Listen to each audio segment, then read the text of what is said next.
सभी को नमस्कार। आज हम लोक प्रशासन का लेसन नंबर 4 संघीय कार्यपालिका, मंत्री परिषद तथा प्रधानमंत्री करने वाले हैं। इस लेसन का आज हम जो प्रश्न करेंगे उसका नाम है मंत्री परिषद के कार्य एवं शक्तियों का वर्णन करें। प्रिय विद्यार्थियों, भारत में संसदीय शासन प्रणाली होने के कारण मंत्री परिषद देश की वास्तविक कार्यपालिका है। राष्ट्रपति को जो अधिकार दिए गए हैं वास्तविक रूप में उनका प्रयोग मंत्री परिषद के द्वारा ही किया जाता है। मंत्री परिषद या मंत्रिमंडल ही देश का वास्तविक शासक है। भारत में मंत्री परिषद या मंत्रिमंडल के मुख्य कार्यों का निम्नलिखित वर्णन है। यहाँ पर हम इसके 9 बिंदु करेंगे और उन्हीं के माध्यम से इसके कार्यों को समझने का प्रयास करेंगे। नंबर 1, राष्ट्रीय नीति का निर्माण करना। नंबर 2, प्रशासकीय कार्य। नंबर 3, वैधानिक कार्य। नंबर 4, वित्तीय कार्य। नंबर 5, विभागों में तालमेल। नंबर 6, विदेशी संबंधों का संचालन। नंबर 7, नियुक्तियों पर नियंत्रण। नंबर 8, संकटकालीन घोषणा। और नंबर 10, कानूनों को लागू करना तथा न्याय व्यवस्था बनाए रखना। तो प्रिय विद्यार्थियों, अब हम इन बिंदुओं को, इन कार्यों को एक एक करके थोड़ा एक्सप्लेन करके देखने वाले हैं। पहला जो कार्य है वह है राष्ट्रीय नीति का निर्माण। मंत्रिमंडल देश की वास्तविक कार्यपालिका होने के नाते राष्ट्रीय नीति का निर्माण करती है। इस संबंध में वह निम्नलिखित कार्य करती है। नंबर 1, समाज कल्याण के लिए सरकार का कार्य निश्चित करना। देश में शांति व्यवस्था बनाए रखने के लिए संबंधित विषयों पर सोच विचार करना। देश की राजनीतिक, सामाजिक तथा आर्थिक व्यवस्था को सुधारने के लिए उपाय सोचना। विदेशों से संबंध स्थापित करना। युद्ध तथा शांति स्थापित करने के लिए समुचित पग उठाना। देश के लिए घरेलू तथा विदेशी नीति निर्धारित करना।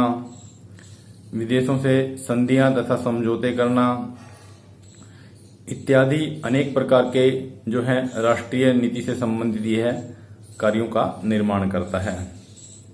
दूसरा है प्रशासनिक कार्य। भारतीय संविधान द्वारा प्रशासन चलाने का उत्तरदायित्व राष्ट्रपति को सौंपा गया है, लेकिन यह सैद्धांतिक है। वास्तविकता में सभी कार्यपालिका शक्तियां मंत्रिमंडल के हाथों में हैं। मंत्रीगण विभागों के अध्यक्ष होते हैं और वे अपने अपने विभागों का संचालन करते हैं तथा उसके कार्यों और नीतियों की देखभाल करते हैं। मंत्रियों का कार्य यह होता है कि वे देखें उनके विभाग का कार्य सुचारू रूप से चल रहा है या नहीं। इसलिए विभागों के कर्मचारी मंत्रिमंडल की आज्ञानुसार कार्य करते हैं। मंत्रिमंडल ही सरकार की नीतियों को लागू करती है और इस दृष्टि से वह विभिन्न विभागों को एक सूत्र में बांधे रखता है। वह यह देखता है कि विभिन्न विभागों में किसी प्रकार का विरोध उत्पन्न न हो। मंत्रिमंडल ही युद्ध एवं शांति के प्रश्नों का निर्णय करता है। ये सारे के सारे जो काम है इसके प्रशासनिक कार्य हैं। अब नेक्स्ट जो है वह है वैधानिक कार्य। प्रिय विद्यार्थियों, मुख्यतः कानून निर्माण का कार्य संसद का कार्य है। कैबिनेट या विधि निर्माण संबंधी कोई कार्य स्पष्ट रूप से संविधान में नहीं लिखा गया है, परंतु व्यवहार में कैबिनेट का कानून निर्माण क्षेत्र में भी बहुत स्थान है। बहुमत दल के चोटी के नेताओं की संस्था होने के कारण संसद में प्रस्तुत किए गए बिल कैबिनेट की इच्छा अनुसार ही स्वीकार किए जाते हैं या अस्वीकार किए जाते हैं।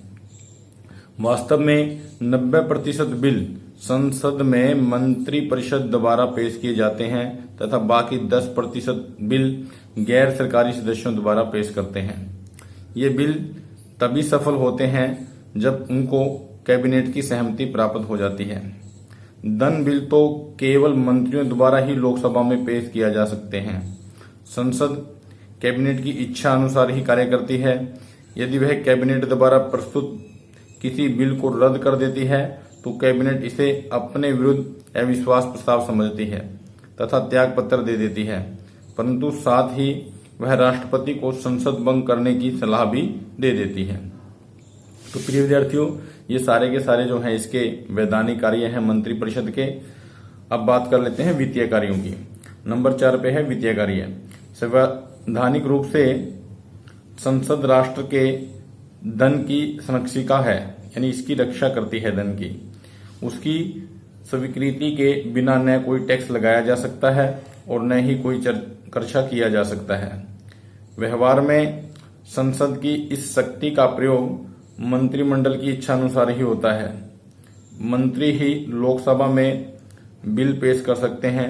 राज्य की वार्षिक आय तथा व्यय का अनुमान वित्त मंत्री द्वारा तैयार किए जाने के बाद लोकसभा में पेश किया जाता है।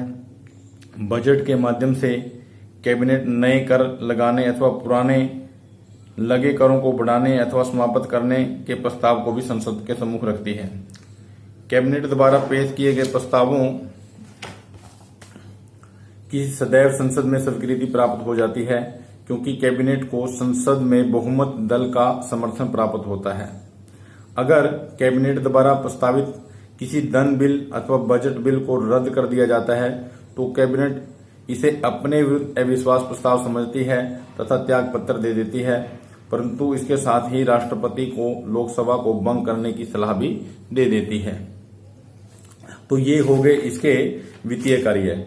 प्रिय विद्यार्थियों, नंबर 5 पे है विभागों में तालमेल। मंत्रिमंडल का मुख्य कार्य राष्ट्रीय प्रशासन का संचालन कुशलतापूर्वक करना है। इसकी पूर्ति के लिए यह सभी विभागों की पारस्परिक समस्याओं को सुलझाने का प्रयत्न करता है तथा उनके कार्यों का समन्वय करता है। विभागों के पारस्परिक झगड़े मंत्रिमंडल के समक्ष आ जाते हैं तथा यह इसका निर्णय करते हैं। यह विभिन्न विभागों का उत्तरदायित्व निश्चित करता है तथा उनके कार्यों का निरीक्षण करता है। यानी जितने भी देश में विभाग हैं उनका आपस में समन्वय बने रहे, तालमेल बना रहे, ये सारा काम, इस सारे काम की देखरेख भी जो है मंत्रिमंडल ही करता है। विदेशी संबंधों का संचालन।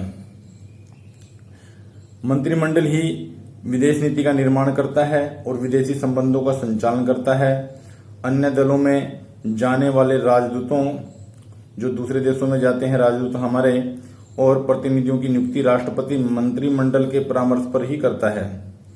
अन्य देशों के साथ संधि समझौते लागू करना, युद्ध शांति की स्थापना करना आदि विषयों पर भी मंत्रिमंडल ही कार्य का निरीक्षण करता है। यानी विदेशों से जितने भी संबंध होते हैं उनका जो संचालन होता है वह मंत्रिमंडल के माध्यम से ही होता है। नियुक्तियों पर नियंत्रण। संविधान द्वारा महत्वपूर्ण पदों पर नियुक्तियां करने का अधिकार राष्ट्रपति को सौंपा गया है, परंतु वह मंत्रिमंडल के परामर्श से ही गवर्नर, राजदूत, अटॉर्नी जनरल, नियंत्रण और महालेखा परीक्षक, संघ लोक सेवा आयोग के अध्यक्ष और अन्य वित्त आयोग, चुनाव आयोग आदि से संबंधित जो नियुक्तियां हैं वो सारी की सारी मंत्रिमंडल की सलाह से ही राष्ट्रपति जो है वो करता है। 8वां जो बिंदु है वह है संकटकालीन की घोषणा। प्रिय विद्यार्थियों, संविधान के 44वें संशोधन के द्वारा यह व्यवस्था की गई है कि अनुच्छेद 352, 356 और 360 के तहत राष्ट्रपति संकट काल की घोषणा कर सकता है, लेकिन इस संकट काल की घोषणा वह मंत्रिमंडल और प्रधानमंत्री की सलाह से ही करता है, अपनी मर्जी से नहीं करता। 10वां है कानून को लागू करना तथा व्यवस्था बनाए रखना। प्रिय विद्यार्थियों, कानून का तब तक कोई महत्व नहीं है जब तक उसे लागू न किया जाए, लेकिन कानूनों को सख्ती से अथवा नरमता से लागू करना मंत्रिमंडल पर निर्भर करता है। देश के अंदर शांति व्यवस्था बनाए रखना मंत्रिमंडल का कार्य है। यदि देश के किसी भाग में आंदोलन या दंगा फसाद हो या लड़ाई झगड़ा हो तो वहां पर शांति व्यवस्था स्थापित करना मंत्रिमंडल की जिम्मेवारी बनती है। यानी जितने भी कानूनों का निर्माण होता है उनको देश में लागू करना और शांति व्यवस्था बनाए रखना, ये सारा का सारा काम जो है मंत्रिमंडल का है। तो प्रिय विद्यार्थियों, हमने यहाँ पर मंत्रिपरिषद के 9 कार्य किए हैं। आशा करता हूँ ये सारे समझ में आ गए होंगे। किसी प्रकार की कोई दिक्कत है तो आप फोन कर सकते हो, अपनी बुक का जो है सहारा ले सकते हो। आप सभी का बहुत बहुत धन्यवाद।